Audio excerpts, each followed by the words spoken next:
téléjournal de 18h. Je suis Maud Lavigne et ce soir au programme, un reportage spécial sur un conflit dont on entend beaucoup parler, la tension entre la Corée du Nord et la Corée du Sud. La Corée du Nord et la Corée du Sud défendent leurs idéaux politiques en militarisant chacun leur parti. La Corée du Sud est capitaliste et la Corée du Nord, elle, est communiste. En 1945, on divise la Corée en deux États distincts, la Corée du Nord et la Corée du Sud.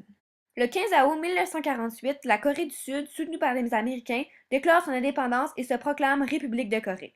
La Corée du Nord, soutenue par l'URSS, devient alors la République populaire démocratique de Corée, qui est communiste. Cette division impliquait l'établissement de deux gouvernements coréens. Le gouvernement du Nord a refusé de reconnaître la légitimité des élections menées dans le Sud sous l'égide de la Commission des Nations Unies. Celui du Sud compte sur l'ONU pour affirmer qu'il est le seul gouvernement légitime de la Corée, bien que l'ONU ait seulement sanctionné la validité des élections dans le Sud. À partir de ce moment, chacune des parties se croit légitimée à reconquérir l'autre. Les troupes nord-coréennes lancent donc leur attaque le 25 juin 1950 en franchissant le 38e parallèle. C'est donc le début d'un conflit qu'on appelle la guerre de Corée, qui durera de juin 1950 à juillet 1953. Cette guerre représente un vestige de la guerre froide qui s'est déroulée de 1947 à 1989. La Corée du Nord et la Corée du Sud sont les acteurs principaux. Ceux-ci s'opposent, mais ils ne sont certainement pas les seuls impliqués. Lors de la guerre de Corée, la Corée du Nord a été soutenue par la République populaire de Chine et l'Union soviétique. La Corée du Sud, quant à elle, a été soutenue par les Nations unies et les États-Unis. Et maintenant, je cède la parole à ma collègue Charlotte qui se trouve présentement en Corée du Sud et approfondira le sujet. Bonjour Charlotte. Merci Maud. Les relations entre les deux Corées ne font que se détériorer depuis la guerre de Corée. Plusieurs événements témoignent que la Corée du Nord ne semble pas vouloir diminuer cette tension. Par exemple, en 1988, la Corée du Nord a refusé de participer aux Jeux olympiques organisés à Séoul, en Corée du Sud. De plus, de mars à juillet 2010, de nombreux affrontements navals entre les deux Corées ont eu lieu, dont un qui a provoqué le naufrage d'un navire de guerre sud-coréen, en raison d'une torpille nord-coréenne qui l'a coulé. De nombreuses sanctions ont donc été prises contre la Corée du Nord. Le 23 novembre 2010, la Corée du Nord a tiré 170 obus et roquettes sur l'île de Yongpyong, en Corée du Sud. C'était la première attaque contre une zone peuplée de civils depuis la guerre de Corée. Entre-temps, les tensions et les divers conflits persistent.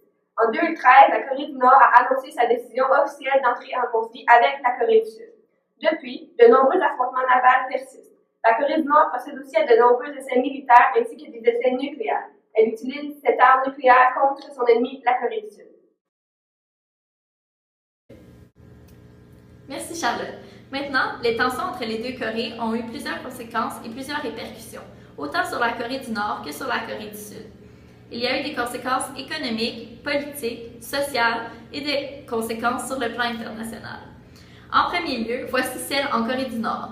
Jusqu'en 2002, l'économie de la Corée du Nord recherchait l'autosuffisance. Les échanges de biens ou de personnes avec l'extérieur ont été très limités et ce, pendant longtemps. Les États-Unis ont établi un embargo économique contre celle-ci, mais depuis septembre 2005, ils ont renforcé leurs sanctions économiques. La plus importante conséquence politique qui résulte de ce conflit est la crise des missiles nord-coréens de 2013. Cette crise est une série de fortes tensions diplomatiques entre la Corée du Nord, la Corée du Sud, les États-Unis et le Japon, dont les origines proviennent du lancement par les Nord-Coréens d'un satellite le 12 décembre 2012 et de l'essai nucléaire le 12 février 2013. Cette crise est marquée par des mesures de Kim Jong-un, un suggérant de la guerre nucléaire imminente contre les États-Unis et la Corée du Sud. Celle-ci a d'ailleurs eu pour effet de démarrer une nouvelle course aux armements en Asie du Nord-Est. Les tensions entre les deux Corées n'ont pas de conséquences sociales directes sur la Corée du Nord. Cependant, c'est l'un des pays dans lequel les droits de l'homme sont les moins respectés, même si les dirigeants de ce pays affirment le contraire. Maintenant, parlons des conséquences sur la Corée du Sud. Elle a connu quelques difficultés économiques en raison du lourd héritage de l'occupation japonaise, puis de la guerre de Corée, ainsi que la crise des années 1990. Cependant, elle a su remonter ces défis. Elle est, en 2010, la 15e puissance économique mondiale et elle connaît une croissance économique soutenue. Sur le plan politique, on peut parler de la déclaration conjointe Nord-Sud, ayant pour but la réunification des deux Corées sous une seule et même Corée, qui fut signée le 15 juin 2000. Sur le plan international, la Corée du Sud entretient de bonnes relations avec la Banque mondiale.